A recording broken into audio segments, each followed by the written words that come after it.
Prepare-se. Dias 28, 29 e 30 de setembro às 19h30. Na Igreja Evangélica Geração Peregrinos.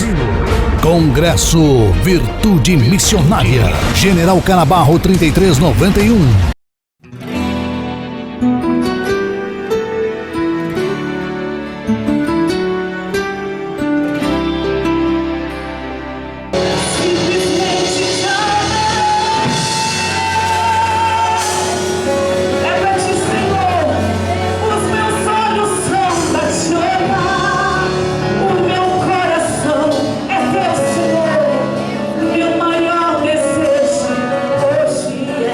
Hoje é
6. Glória a Deus.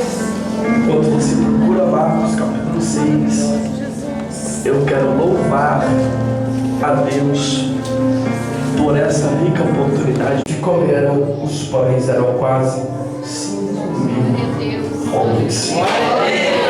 Se assente glorificando o nome do Senhor. Assim que você desocupar as suas mãos livres, aplauda o nome do Senhor.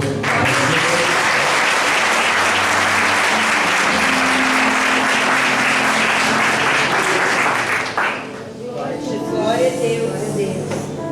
Meus queridos, o contexto dessa história que haja vista é muito conhecida, ou seja, antes dos versículos que nós lemos, acontecem algumas coisas.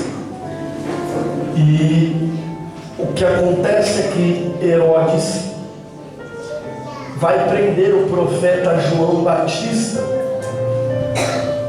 João Batista não é o nome dele. O nome dele é só João. Batista não é nem sobrenome. Ele é chamado de João Batista porque batizava e pregava ele de uma forma muito dura, muito veemente, uma forma muito potente, né? E ofensiva no sentido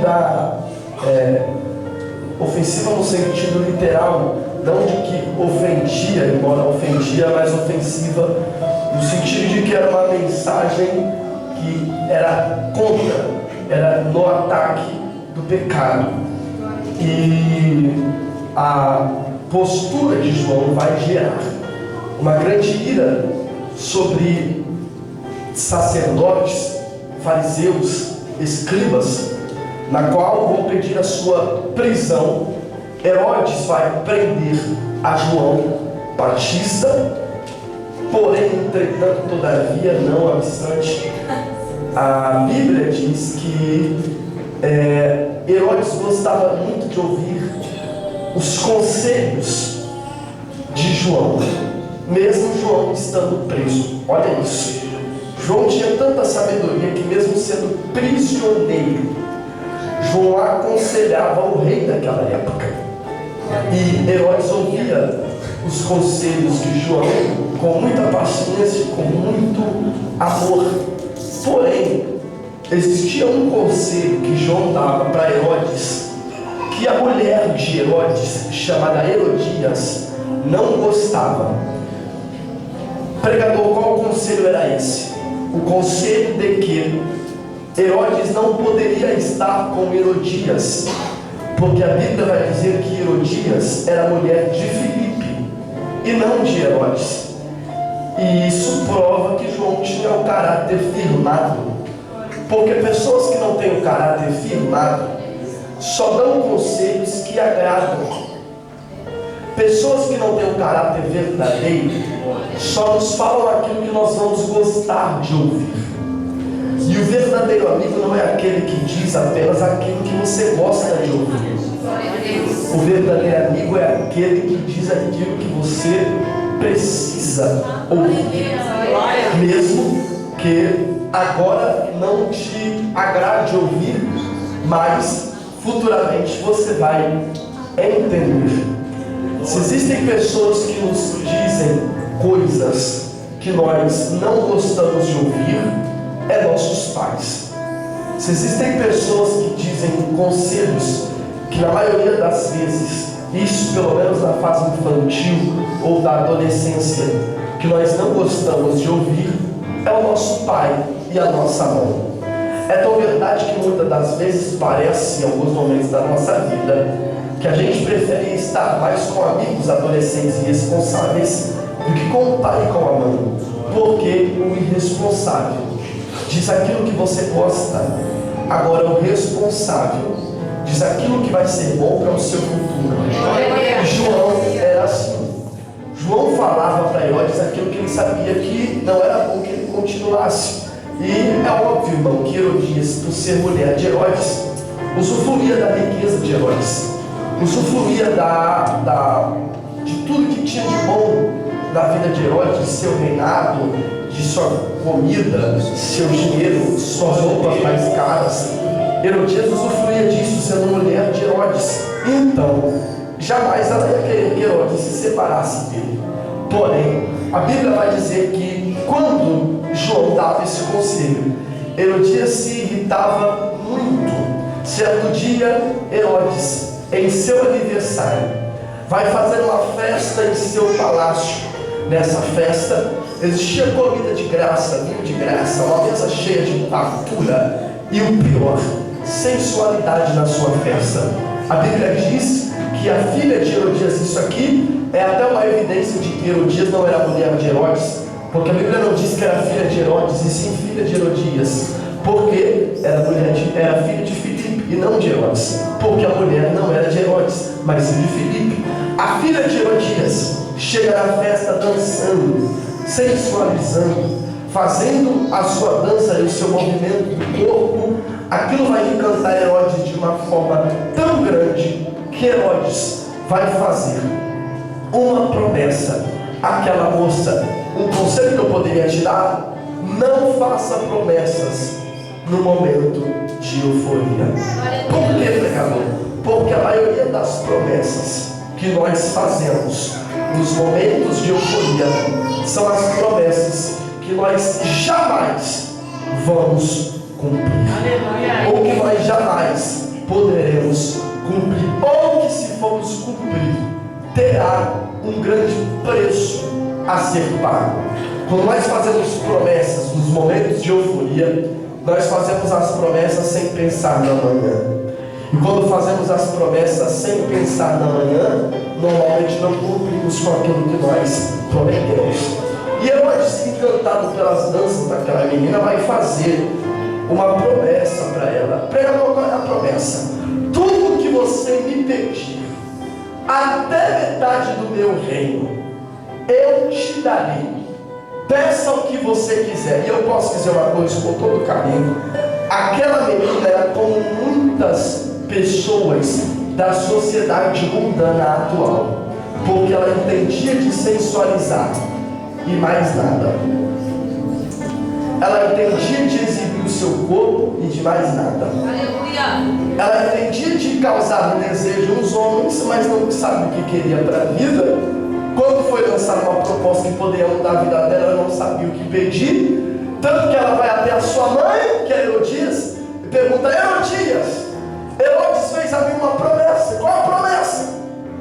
Eu posso pedir o que eu quiser, até metade. Isso aqui, irmão, poderia salvar a vida de Herodias e da filha dela. Por quê? Se ela pede metade do reino de Herodes, Herodias não ia mais depender do amor de Herodes para ser rica ou para ter dinheiro, porque ela teria já metade do reino. Mas o ódio que ela tinha do profeta João era tão grande, mas tão grande, que ela vai olhar para a filha dela e vai dizer assim: ó, peça a cabeça de João em uma bandeja para mim.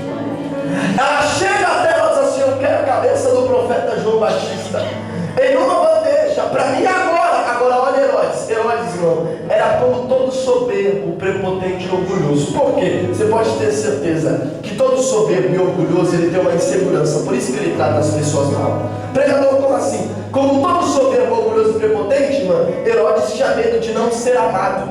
Herodes tinha medo de ser odiado por alguém. Pregador, me prova. Quando ela pediu a cabeça de João, ele diz assim, ó, e Herodes se entristeceu. Por quê? Porque ele gostava de João. Mas fez, por quê? Por causa do pedido e por causa de quem estava na mesa. Ou seja, não é que ele não gostava de João, ele gostava, mas ele fez para não ser visto como estranho por quem estava perto. E tem gente que vive com Herodes até hoje, irmão, fazendo coisas que não agradam, só para agradar alguém. Vivendo triste para agradar as pessoas. Quem está ao redor dele está se agradando do que ele está fazendo, menos ele. Quem está ao redor dele está feliz pelas atitudes que ele está fazendo, menos ele mesmo, porque ele sabe que não é aquilo que ele deveria estar fazendo. Outra, ele está matando quem ama só para ser amado. Ele está matando quem ele gosta só para ser tratado e ser gostado de alguém. Só que olha para mim aqui, quando Herodes faz isso, ele está mostrando que na verdade a vida dele é vazia. Por quê? Porque só vive uma vida apenas para agradar os outros quem é vazio, irmão. Pregador, por quê? Porque quem vive só para agradar os outros mata quem ama para ser amado. Agora quem vive pelo propósito de Deus até morre por quem ama, mesmo que seja odiado por alguém. Ele vai fazer a vontade de quem estava na mesa. Por que ele vai fazer a vontade de quem estava na mesa? Porque o orgulho e a soberba dele é disfarçado de uma insegurança e de medo de não ser amado. E quem tem medo de não ser amado trata as pessoas bem, porque ele está dizendo: eu não vou dar abertura para ninguém me tornar meu amigo, porque lá na frente ele vai me abandonar, então já não começa meu relacionamento, porque tem medo de ser amado, tem medo de não ser amado, tem medo de não ser aceitado pelas pessoas. Só quero para mim aqui, quando Herodes ele ouve aquilo, a Bíblia diz que ele se entristece, mas ele faz por causa de quem estava na mesa. O que a Bíblia está dizendo? Ele não quer fazer, mas para ser aceito pelas pessoas ele faz. Deixa eu tirar um conselho: não faz aquilo que você não quer fazer só para ser aceito por alguém. Vive o propósito de Deus para a sua vida. Não faz aquilo que não te agrada, que não está no seu coração, só para ser aceito. Porque, irmão, melhor do que conselho de alguém que você não sabe se é certo é você seguir aquilo que Deus colocou dentro do seu coração. Porque muitas das vezes a gente segue conselho de alguém querendo viver a vida dos outros, comparando a nossa vida com a vida dos outros. Muitas das vezes o propósito que Deus tem para nós é diferente do propósito que Deus tem para outra pessoa. O plano que Deus tem para nós é diferente do plano que Deus tem para outros. Então, quando a gente compara a nossa vida com a vida de outra pessoa, a gente está sendo justo com Deus. Por quê? Porque normalmente o plano de Deus para a nossa vida é muito maior do que o plano de Deus para a vida de alguém. Só que quando a gente compara a nossa vida com a vida de alguém, a gente limita o plano de Deus. Eu não quero viver mais, eu quero viver só o que essa pessoa está vivendo. Só que quando Herodes ele faz aquilo que a mulher pediu, ele está dizendo assim: ó, eu abro mão de ser feliz para viver a vontade dos outros. Só que Jesus era diferente de Herodes. Você já percebeu que Jesus era inverso? Jesus não fazia o que agradava as pessoas para ser aceito. Jesus fazia o que muitas das vezes era tido como ódio para algumas pessoas, mas dentro do coração dele ele sabia que estava cumprindo a vontade do Pai. Porque sabe quando a gente vive atribulado? Quando para muitas outras pessoas a gente está bem, a gente está agradando as pessoas, e tem horas que a gente foca tanto em fazer o bem para as pessoas que esquece de cuidar de nós mesmos. Tem horas que a gente foca tanto em fazer o bem para alguém que esquece de fazer o bem para nós. Por isso que a Bíblia diz: ama o seu próximo como a ti mesmo. Por quê? Na mesma medida que você dá o amor para o próximo, você tem que dar para si, irmão. E se você não aprender a se amar, você não vai aprender a amar o seu próximo. Herodes entende o quê? Que quando ele agrada as pessoas, ele está agradando assim, mas na verdade ele está se fazendo triste. Ele matou alguém que ele amava. João Batista morre por causa da sensualidade de alguém. E olha para mim, Herodes fez uma festa para agradar as pessoas. Lá tinha vinho, tinha mesa, tinha comida, tinha tudo. Quando os discípulos ficaram sabendo que Herodes havia matado a João, o que é que os discípulos fizeram, pregador? Os discípulos pegaram o corpo de João, colocaram no sepulcro e contaram até Jesus. E aí, o que Jesus vai fazer? Lembrando, João era primo de Jesus. João era alguém que Jesus amava. Além do que, não só por ser primo pastor, mas João era alguém que tinha um grande significado no ministério de Cristo. Foi quem o batizou, foi quem deu pontapé inicial para o ministério de Jesus Cristo. Então, quando Jesus fica sabendo que João Batista havia morrido, a Bíblia diz que ele chora e procura ir para o deserto, possivelmente para respeitar um momento de luto, né? Até porque, como eu e você, Jesus era ser humano. Então Jesus está indo ao deserto se ausentar, respeitar o momento de luto. Pregador, o que acontece aqui? Quando isso acontece, a Bíblia diz que Jesus olha para trás. Isso aqui é um tapa na cara dos sacerdotes, dos fariseus. Por quê? Ele olha para trás e ele vê uma multidão. E olha como a Bíblia diz que Jesus vê a multidão como ovelhas que não tem pastor. E eu fiquei me perguntando por que a Bíblia diz que Jesus viu a multidão como ovelhas que não tem pastor. Outra coisa, não é Jesus quem escreveu os evangelhos. Quem escreveu isso aqui foi Marcos. Como Marcos sabia que Jesus viu a multidão como ovelhas que não tem pastor? Aí sabe o que Deus diz para mim? Porque quem tem o chamado dentro de sua vida de atender pessoas, não demonstra amor só na fala. Somente pelo olhar de Jesus, pastor, dava para saber o quê? Que ele via a multidão como ovelhas. Só que ele não via só a multidão como ovelhas, ele via como ovelhas tinham sacerdotes, eles tinham escribas para ensinar a lei, eles tinham pessoas para cobrar imposto, até templo na época tinha, mas o que eles não tinham? Pessoas que os amavam de verdade. O que eles não tinham? Pais que eram pais, porque quem sabe eu estou pregando para alguém que é órfão, tendo pai e tendo mãe.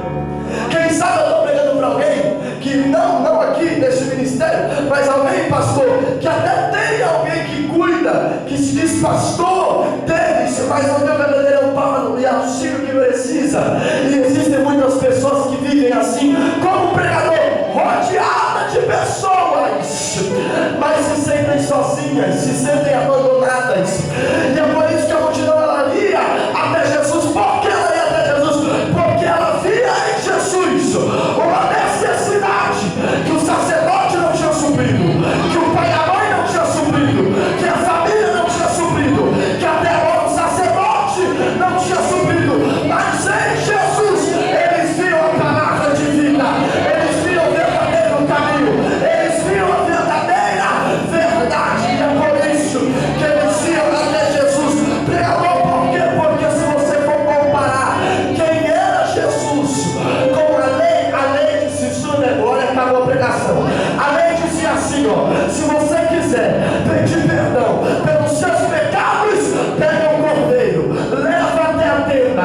O sacerdote vai pegar o cordeiro, José, e vai levar para dentro do tabernáculo e vai orar com você. Agora pega. Se a lei dizia: pega um cordeiro se quiser falar com Deus, então para o sacerdote, se a teologia da lei era se você quiser falar com Deus, é só mediante o sacerdote. Jesus chega dizendo: se quiser falar comigo, entre no teu quarto, fecha a tua porta e vai em secreto, porque o Deus em secreto te responderá. Ou seja, a Jesus está dizendo: ao meu relacionamento não anula a lei, mas olha a lei da lei. O meu relacionamento não destrói a lei de Deus, ou melhor, a lei dos homens, mas ele vai além da lei dos homens. Porque é por isso que quando Jesus morre, o véu se rasga. Que véu é esse? É o véu que separa o homem de Deus. Mas quando o véu se rasga, é Deus dizendo: o acesso está liberado. Não é só quem tem engraxar, não é só quem é louco. Qualquer um pode entrar e falar. Ei, olha para mim aqui.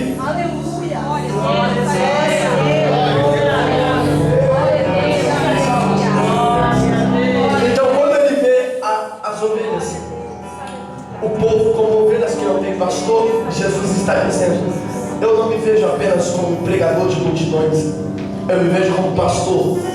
E quando ele vê eles como ovelhas que não tem pastor, ele diz que Jesus sentiu compaixão. O que é compaixão? É sentir a dor do próximo como se fosse a sua.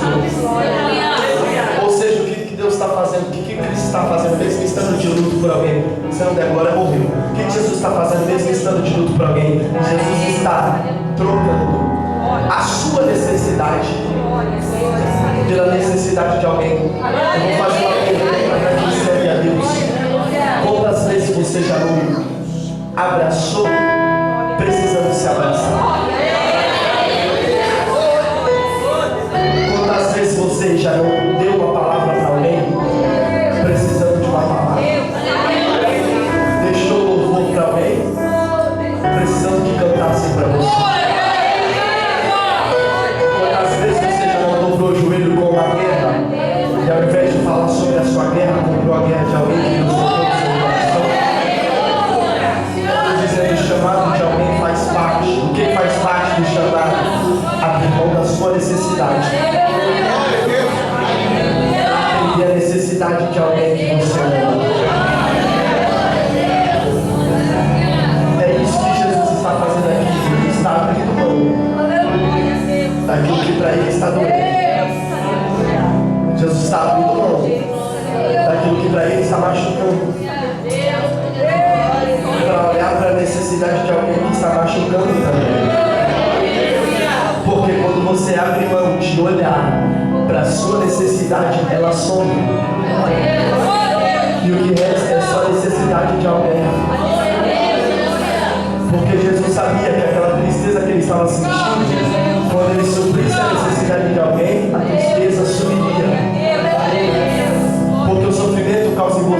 uma tristeza. Só que quem vive para Deus se alegra quando supre a necessidade de alguém e a tristeza desaparece. Jesus está dizendo para você essa noite algo. O que Deus está dizendo para mim? Eu sei que está doendo, mas se você olhar para o redor, você vai ver pessoas que estão sentindo uma dor maior que a tua. E eu posso falar, enquanto talvez você está dizendo, eu estou quase parando, tem gente que está olhando para você e só não desistiu porque você ainda não desistiu. Enquanto alguém está dizendo, eu estou quase desviando, tem gente que só não desviou porque você ainda não desviou. Só não caiu porque você ainda não caiu. Eu prego para pessoas, mas também prego para colunas. Isso já era feito, eu vou falar. Já era para tua casa preparada há muito tempo, mas não parou porque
para mulheres e crianças. Ou seja, para cada homem e mulher, pelo menos 1 ou 2 filhos, né? Homem e mulher, 10 mil. Para cada homem e mulher, pelo menos uma criança, no mínimo 15 mil. Aproximadamente, né? Então, isso aqui é um tapa na cara de Herodes, tá? Isso não demora, você morreu no meu culto. Pregador, por quê? Porque enquanto Herodes varão faz uma festa no palácio, e vai algumas pessoas tendo comida, alimentação, afresco e sensualidade, Jesus em um deserto de noite, estando frio, leva 15 mil. Eu posso falar? Isso aqui é um recado para a sociedade atual. Qual recado? Eu vou falar, quem for vivo pega no ar, tá? De que a igreja não precisa de artifício. A igreja não precisa de atração.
discípulos olharam para Jesus, não termino. Os discípulos olharam para Jesus e disseram assim: Jesus, despede a multidão, porque agora eles estão com fome.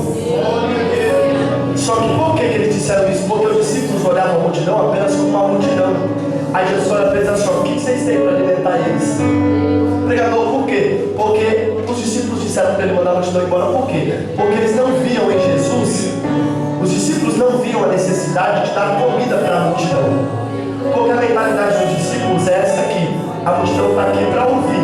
Tudo bem, mas a gente não tem nada a ver com o problema deles. Por exemplo, vamos acabar o culto, irmão? O que você vai comer depois daqui não é de responsabilidade minha. Eu estou aqui apenas para pregar. Com Jesus não era assim. Porque Jesus não se via apenas como o pregador das multidões. Jesus se via como o pai das multidões. E como o pai das multidões, Jesus entendia. O que ele entendia? Eu devo suprir a necessidade espiritual, mas também física. Pergunta para os discípulos: o que é que vocês têm? Os discípulos respondem: 5 pães e 2 peixes. Não é mentira, só que não é de toda a verdade, porque quem tem 5 pães e 2 peixes não é os discípulos. Quem tem 5 pães e 2 peixes é o menino. Só que por que eles disseram que os discípulos têm? Porque o menino já tinha entendido o mistério. Qual? Quando você se coloca no corpo de Cristo, aquilo que você tem já não é mais seu. Quando você se coloca no corpo de Cristo, aquilo que você tem passa a ser de Deus. Só que Jesus, a Bíblia diz, Jesus testando André, em João diz, pastor, Jesus testando André, diz assim: ó, André, como que a gente vai fazer para alimentar? Aí André diz assim: ó, vamos comprar 200 dinheiros de pão para alimentar tudo isso? Não vai ter como, não. Até hoje não tem como uma padaria que vende pão para 15 mil pessoas, né? Imagina naquela época. Nós vamos comprar 200 dinheiros de pão para alimentar tudo isso? Jesus, não tem como. Aí Jesus diz, e eu acho lindo, Jesus pede para a multidão se assentar. Ei, uma loucura. Se Jesus pede para a multidão se assentar, porque ele estava em pé, sim ou não? Por que ele estava em pé, irmão? 15 mil pessoas escutando Jesus pregar em pé no deserto, ou seja, é deserto, está de noite, está frio e eles ainda estão em pé. Por quê? Ouvir Jesus pregar é como se você estivesse num momento de adrenalina. Sabe aquele momento de adrenalina? Você não sente dor. Se você souber que o seu filho está prestes a se jogar de uma ponte, você está correndo até a ponte. Você pode pisar no prego e rasgar seu prego. Você pode quebrar a perna. Você pode quebrar o braço no caminho. Você vai parar de correr? Não vai. Está no momento de adrenalina. É o mesmo que acontece com Jesus. Quando ele estava ouvindo Jesus, todas as adversidades, as dores sumiram. E eles só queriam ouvir a Jesus. Não parece um pouco quando você senta no banco da igreja e Deus começa a falar contigo? Toda dor, toda necessidade, ela some e você só quer Jesus falar. Só que olha para mim aqui, eles estavam em pé. E outra, o óbvio, né? Porque eles estavam em pé, irmão. Se eu, Isaac, pecador, pobre, miserável, dependente da graça, né? Às vezes, tipo algo que mexe com sua alma, com o seu corpo, com o seu coração, e é normal quando a gente recebe uma palavra de Deus, que o nosso corpo reaja, né? Tem gente que fica em pé, que imagem, que pula. Se o Isaac miserável pregando, isso acontece, e muitos outros pregadores, isso acontece, imagina Jesus. Pregando com autoridade, com poder, com graça, com força. Imagina a unção que Jesus tinha em suas palavras. Imagina a força que Jesus tinha em seu sermão. A autoridade que Jesus dizia. Ele ensinando as pessoas ouvindo, dizendo: se toda vez que ele disser algo que me impressione, eu vou ficar em pé, eu vou ficar brincando aqui de vivo ou morto. Então já vou ficar em pé de uma vez, né? Aí Jesus pede para a multidão se assentar. E aqui é o caminho para encerrar. Jesus pede para a multidão se assentar sobre a relva. Pregador, o que era a relva? Uma espécie de grama que dentro dela tinha sementes que poderiam ser vendidas e usadas como alimento. Olha para mim, não é milagre ter uma relva no deserto, porque ela é de fácil adaptação climática. Ou seja, ela se adapta ao calor, ao frio, rapidamente. Só que a relva, vou falar bem devagar para você entender, ela é sensível, ela quebra fácil. Qualquer pisada em cima, ou alguém que se sente em cima, ela quebra. Olha para mim, é uma semente que está embaixo dos pés daquelas pessoas. E Jesus vai mandar para eles se assentarem sobre a relva. O que Jesus está dizendo no mundo espiritual? Quebra a semente que está na terra. Não, 3 pessoas pegaram o vídeo. O que Jesus está dizendo no mundo espiritual quando ele manda se assentar sobre a semente?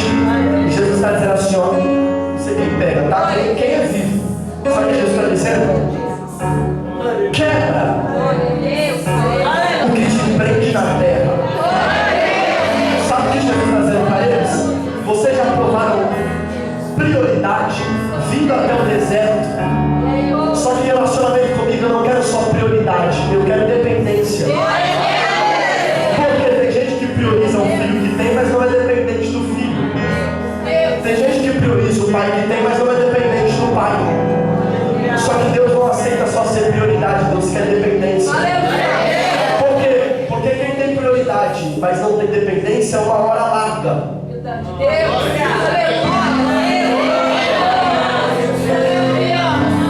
Por quê? Porque aquilo que eu dependo é aquilo que me sustenta. Aquilo que é minha prioridade é aquilo que eu amo, mas aquilo que é minha dependência é aquilo que me sustenta. Eu posso falar? Tem gente que quando descobrir algo que sustenta ele mais do que aquilo que ele é prioridade, ele não vai mais ser dependente. Só que Deus está dizendo, eu não quero só que você tenha prioridade em mim, eu quero que você tenha dependência. Por quê? Porque não tem motivo, não tem forma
altar.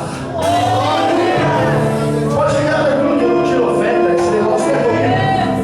Eu estou falando de vida, de alma, de disposição. Eu estou falando de empenho. Tudo que nós colocamos no altar de Deus, sem medidas, Deus faz questão de nos manter. Mas o que é necessário? Abra mão daquilo que está minando a sua fé. O que eu posso falar? Ter algo de mão beijada é aquilo que nos impede de ir atrás de coisas que não estão na nossa mão. Tem coisas que para você está parecendo providência de Deus, mas na verdade não foi Deus que colocou na sua vida. Na verdade tem coisas que só estão na nossa vida para nos paralisar e nos acomodar. Deus está dizendo: eu tenho muito mais. A verdade é que o ser humano, pastor, ele corre atrás de investimentos a vida toda, mas o maior investimento que não se pode calcular, o lucro, é o altar de Deus. É uma vida devota com Deus. Esse investimento é com 100% de lucro, de certeza. Ei, que essa noite você saia daqui entendendo que o altar de Deus em Cristo é a fonte inesgotável de bênçãos. E que o Evangelho não precisa de maquiagem. Aplauda meu Senhor Jesus.